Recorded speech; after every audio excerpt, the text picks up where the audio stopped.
बातमीपत्राच्या सुरुवातीलाच बातमी आहे राज्यभर चर्चेत असलेल्या बीड सरपंच हत्या प्रकरणाबाबतची। फरार असलेल्या वाल्मिक कराडनं शरणागती पत्करली आणि त्यानंतर आता तपास यंत्रणांच्या टार्गेटवर सुदर्शन घुलेसह उर्वरित 3 आरोपी आहेत। त्या दृष्टीने तपास यंत्रणांकडून हालचाली सुरू असल्याचं समजतंय। दुसरीकडे मसाजोगच्या ग्रामस्थांनी आरोपींच्या अटकेसाठी सामूहिक जलसमाधी आंदोलन सुरू केलंय। त्याची दृश्य आपण दुसरीकडे स्क्रीनवर बघतोय।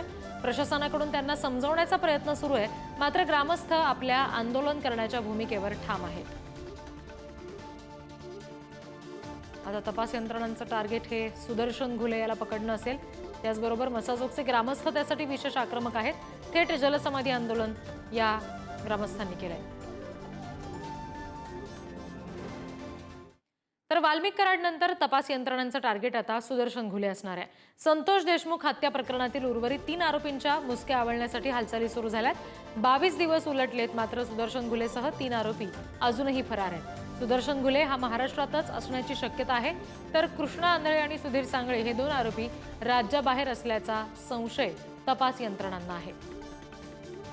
तर फरार आरोपी नेमके कोण आहेत, ग्राफिक्सच्या माध्यमातून आपण जाणून घेऊया। सुदर्शन घुले, कृष्णा आंधळे आणि सुधीर सांगळे ही 3 नावं आहेत। हे 3ही आरोपी फरार असल्याचं समजतंय आणि यातला सुदर्शन घुले हा महाराष्ट्रातच असू शकतो असं तपास यंत्रणांचं म्हणणं आहे आणि उर्वरित 2 जण राज्याबाहेर लपले असू शकतात। आणखी तपशील घेणार आहोत प्रतिनिधी उदय नागरगोजे यांच्याकडून। उदय, हे जे फरार आरोपी आहेत जे अजूनही सापडायचे आहेत, त्यांच्याबाबत आता नेमकं काय पाऊल उचललं जाणार आहे? सीआयडी कडून नेमका कशा पद्धतीने शोध सुरू झालाय? नक्कीच आपण जर मस्साजोग येथील संतोष देशमुख यांचं खून प्रकरण पाहिलं तर त्या खुनाच्या तपासासंदर्भात पोलिसांवर सुरुवातीपासून दबाव आहे। जनतेमध्ये कुठेतरी एक संतापाची भावना आहे। या प्रकरणातील आरोपींना तात्काळ अटक करावी, अगदी पहिल्या दिवसापासून ही मागणी होत आहे, परंतु अद्यापपर्यंत पोलिसांना यश आलेलं नाही। या प्रकरणातील 3 आरोपी अद्यापही फरार आहेत आणि आता याच मागणीसाठी मस्साजोगचे ग्रामस्थ जलसमाधी आंदोलन देखील करत असल्याचं आपल्याला पाहायला मिळतं। या जलसमाधीच्या आंदोलनाच्या दरम्यान एका महिलेला चक्कर देखील आली होती। त्याला आता त्यांच्यावर उपचार देखील करण्यात येत आहेत। त्यांना तातडीने रुग्णालयात हलवण्याची व्यवस्था केली आहे। या ठिकाणी तहसीलदार तसेच पोलीस विभागाचे वरिष्ठ दाखल झाले आहेत। ग्रामस्थांची ते समजूत काढण्याचा प्रयत्न करत असून अद्याप मात्र त्यांना यात यश आलेलं नाही। तर तिसरी जी। एक महत्त्वाची बाब म्हणजे ज्या बीड शहर पोलीस ठाण्याच्या मध्ये वाल्मिक कराड यांना पोलीस कोठडी ठोठवली आहे, त्या ठिकाणी आता सुरक्षा व्यवस्था देखील वाढवण्यात आली आहे। या ठिकाणीच आता सीआयडीचे अधिकारी थोड्याच वेळात दाखल होणार असून या ठिकाणी त्यांच्याकडून अधिक या प्रकरणाची कुठली कुठली माहिती समोर येते हे देखील पाहणं महत्त्वाचं ठरणार आहे। या पोलीस ठाण्याच्या बाहेर देखील सुरक्षा व्यवस्था वाढवण्यात आली आहे। या निश्चित। ठिकाणी जे गेट आहे ते बंद करण्यात आलं आहे। तसेच या ठिकाणी एक कर्मचारी नियुक्त करण्यात आला असून या ठिकाणी येणाऱ्या प्रत्येकाची नोंद देखील केली जात आहे। एकंदरीत आपण जर पाहिलं तर या सर्व प्रकरणाविषयी पोलीस असतील, सीआयडी असतील, अतिशय खबरदारीने घेत हे तपास सगळा सुरू असल्याचं आपल्याला पाहायला मिळतंय। आपण एकंदरीत जी। पाहतो अगदी राज्याच्या मुख्यमंत्र्यांनी देखील या प्रकरणात लक्ष घातलं असून आता त्यामुळे कुठेतरी एक प्रशासनावरही दबाव आहे आणि आता उर्वरित जे आरोपी आहेत त्यांना देखील लवकरच अटक होण्याचे संकेत आपल्याला मिळत आहेत। अगदी। उदय, तुम्ही आमच्याशी असेच जोडलेले राहा। या संदर्भात आणखी एक महत्त्वाची बातमी आपण बघूयात।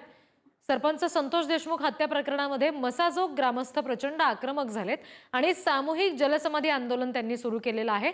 आपण थेट आता मसाजोग मधली दृश्य सुद्धा बघणार आहोत। संतोष देशमुख यांच्या कुटुंबियांसह गावकरी जलसमाधी आंदोलन करतायत। ही दृश्य आपण बघतोय। हत्येला आता 22 दिवस उलटून गेलेत, मात्र आरोपींना अजूनही अटक झाली नाहीये, त्याच्यामुळे गावकरी आक्रमक आहेत। मुख्य आरोपी असलेला सुदर्शन घुले याच्या अटकेसाठी मसाजोगचे गावकरी आक्रमक झालेत। वाल्मिक कराडनं काल सीआयडीच्या पुण्यातल्या ऑफिसमध्ये येऊन शरणागती पत्करली, आत्मसमर्पण केलं। मात्र सुदर्शन घुले हा आरोपी पकडला जावा, लवकरात लवकर पकडला जावा अशी मागणी या ग्रामस्थांची आहे। पुन्हा एकदा आपण प्रतिनिधी उदय यांच्याशी बोलणार आहोत। उदय, ग्रामस्थांचं नेमकं या संदर्भात नेमकं काय म्हणणं आहे आणि देशमुखांचे कुटुंबीय सुद्धा आता तिथे उपस्थित आहेत का आंदोलना ठिकाणी? नक्कीच हे मस्साजोगचे ग्रामस्थ जे आहेत ते या प्रकरणातील आरोपींच्या अटकेच्या मागणीसाठी प्रारंभापासून आक्रमक आहेत। या प्रकरणाचा जो मुख्य आरोपी आहे सुदर्शन घुले तो अद्याप पोलिसांना मिळालेला नाहीये।